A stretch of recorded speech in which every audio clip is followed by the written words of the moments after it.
Hi, everyone. This is Melissa Lee. I hope everyone has been having a wonderful summer so far. You do realize that it's almost over. I think we have two more weekends and then Labor Day, and then that's it. The summer season comes to an end, and fall is right around the corner. And now I'll tell you, fall is my favorite time of year, not only just because of all the leaves changing, the chill in the air, but I love Halloween. Halloween's my favorite time of year. So I'm looking forward to it. In any case, I wanted to give a shout out first and foremost to all the new subscribers because our subscriber count has gone up lately. So thank you all for that. And I want to thank everyone for the wonderful comments that you've all been leaving on my videos. I really do appreciate that. Please, hit the like button on these videos. Hit subscribe if you haven't done so already. It helps this channel grow. And I want to be able to reach more and more people. Now, on this channel, I share my personal story of transitioning. I am still in what I would call the early stages, and I'm taking things a step at a time. It's happening to me very much later in life, much later than I ever thought it would, because I didn't anticipate being in this position so late in life. I had suppressed it for so many years, and this is something I'm curious to hear back from other people, other trans people who you knew from a very early age that you were different. I myself can think back all the way to when I was 6 years old, thinking I should have been born a girl. And yet, it hits each of us so much differently. My gender dysphoria, it affected me in such a way, but it wasn't so overwhelming that I couldn't get on with my life.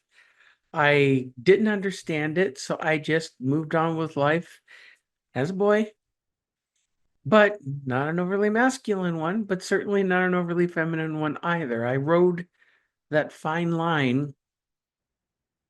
Now, what I did deal with was a lot of depression. I was a very emotional child to the point where the rest of my family really wanted nothing to do with me. My parents, I drove them completely crazy. Myself and my twin brother, because he suffered as well, although he did not have gender dysphoria. I think he was dealing with something else, but he's no longer here, so no need to bring that up. For those of us who were young and maybe had not understood what we were going through until a little bit later in life or a lot later in life, did you also experience the depression that hits? Now, I was diagnosed, I use that term loosely, by doctors saying I had clinical depression. Uh, I don't know how in the hell they diagnosed that. There's no blood work done. There's no tests that they do to say, yep, you're clinically depressed. It's like, oh, you're depressed a lot? Okay, well, you're clinically depressed. And in my day and age growing up, there was no medications, which even now in my adulthood, I've been on them now for quite a while. And I wish I could get off of them because I don't trust them. Quite frankly, I don't trust anything from the pharmaceutical industry anymore. But that's just me. You know, I know I'll probably get a few negative comments for that one, but sorry, that's how I feel. If I don't have to take something, I won't. Now, that will sound like a direct contradiction because if I do go forward in my transition, I will be taking hormones, go through hormone replacement therapy. And yes, you got to get that from a pharmaceutical company. So we're stuck with it. In any case, I went through so much of my life in denial or hiding it. And it's only been in this last year and a half when I've really come out. Now, 20 something years ago, I experimented with it. And even then, I did not fully understand who I was. Transgender really still wasn't a word back in the early 2000s. Not to my knowledge, anyway. And I can always admit when I'm wrong. So if someone else disputes that, let me know. So I spent so much time trying to figure myself out. And then when I finally had the freedom and the understanding of who I was to move forward, I still move forward hesitantly because I didn't want to rush into something and feel like I'm making a big mistake. And I've heard, especially in the last year, so many people who transitioned regretted it and detransitioned. Now, in almost every case, it was someone young who transitioned early and then realized, depending on their situation, that they really were not trans. There was something else going on with them, and they had to detransition, go back to the way they were. Well, once you've done a bunch of hormones and you've done some surgeries and the time and money put into it, now I'm still out of work, no insurance, so I'm forced to take things slow. I'm looking around, weighing my options, but I also want to do it safe. And I want to be safe. And I want to talk to a reputable endocrinologist uh, about my next steps. I'm still waiting on this blood work I had done. I had this blood work done by my general practitioner going on almost 3 weeks ago, and I still don't have my results yet.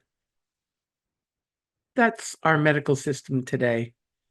And of course, my doctor decides to go on vacation for a week or more, and I have to wait for her to get back in order to get the results. I'm glad it's not an emergency. Good Lord. In any case, here I am today, and one of the things I am still dealing with is a lot of depression. But I'm also dealing with the fact that I'm not full time yet. Being out of work and spending so much time at home and not getting out enough, I'm on this vicious cycle. And I was talking with my good friend Andrea last night about it, and she was getting on me about getting out of this house and being more active. Just get out and do stuff. And my therapist was even talking to me because she recognized I'm happier when I'm expressing myself as the real me. And I don't just get dressed up and go to the mall, go shopping, go see a movie. I let the depression kind of keep me down. And I can go, and I have done this, and I'm going to break this habit.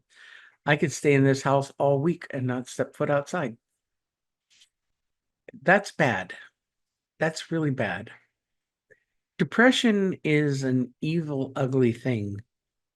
And when it hits, and mine hits me in waves too.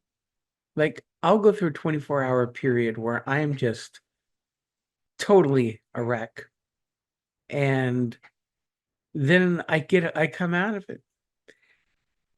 And what also brings me out of it is me being me. That gets rid of my depression in like 2.2 seconds. And when I'm me, I'm always smiling. I go out with Andrea and some other friends, and especially on the weekends, and I'm having a good time. My personality changes when I'm freely expressing myself. And I have to learn, and again, I'm curious to hear from other trans people who've gone through this process. I lived as a male for most of my life.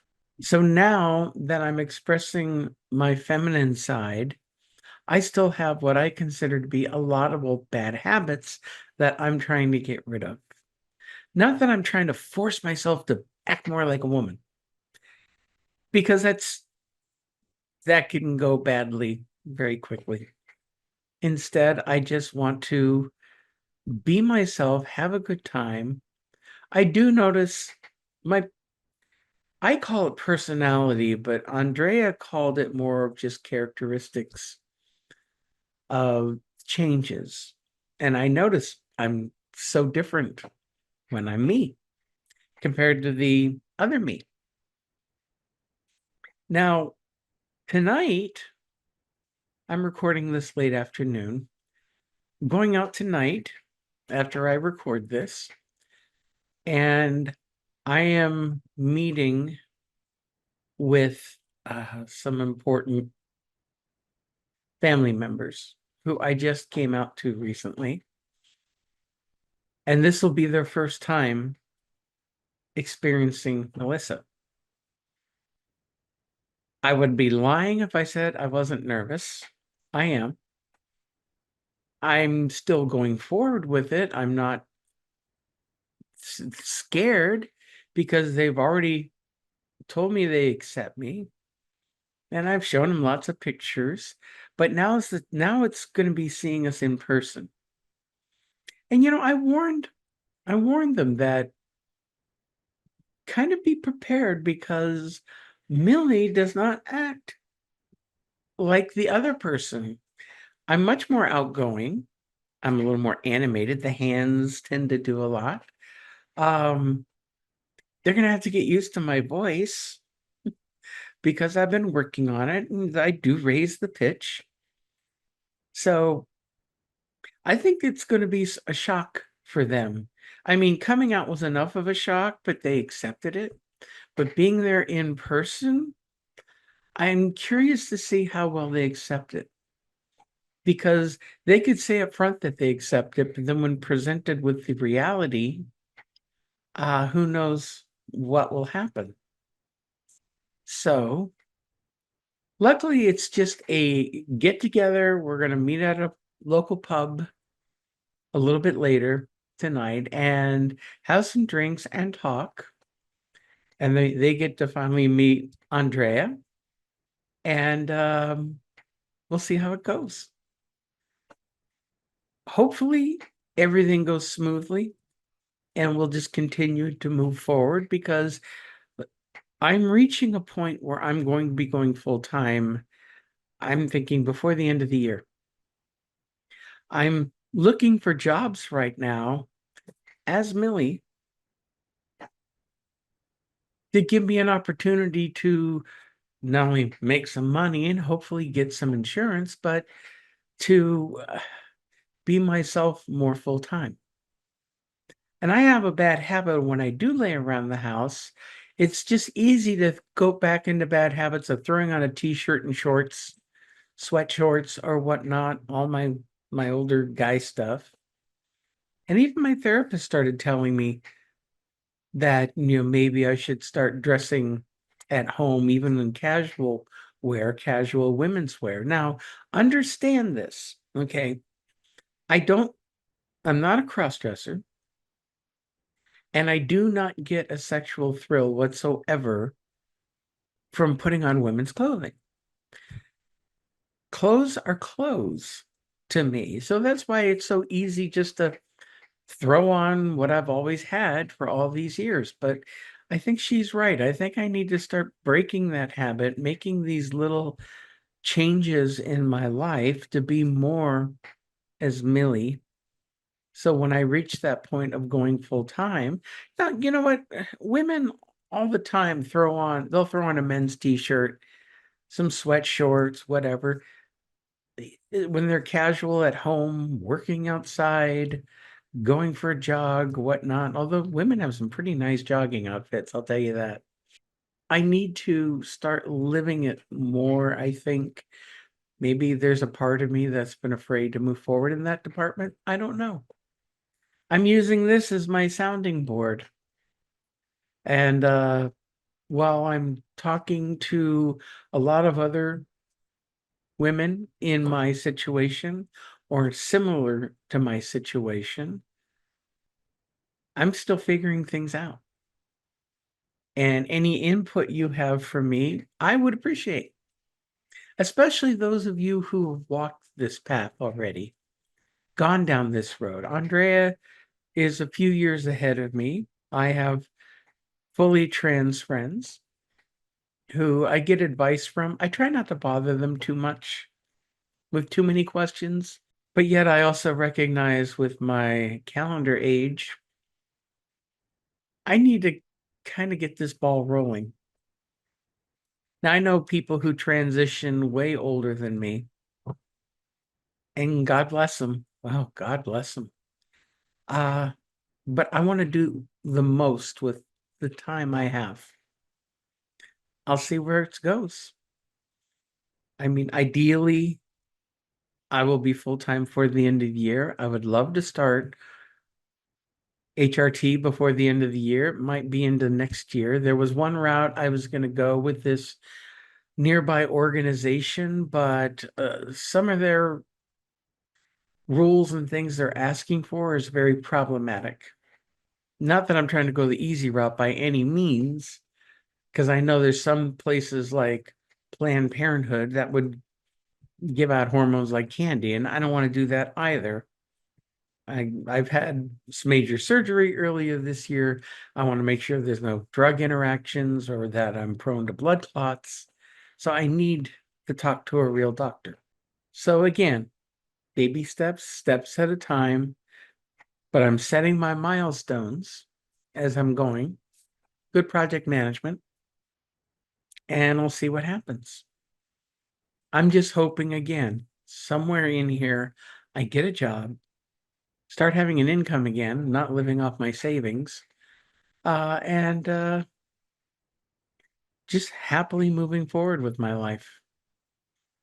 So that's where I'm at. It's not a huge update, but I did want to mention and get people's thoughts on the depression side of things and mention that I am meeting with family for the first time tonight. So wish me luck.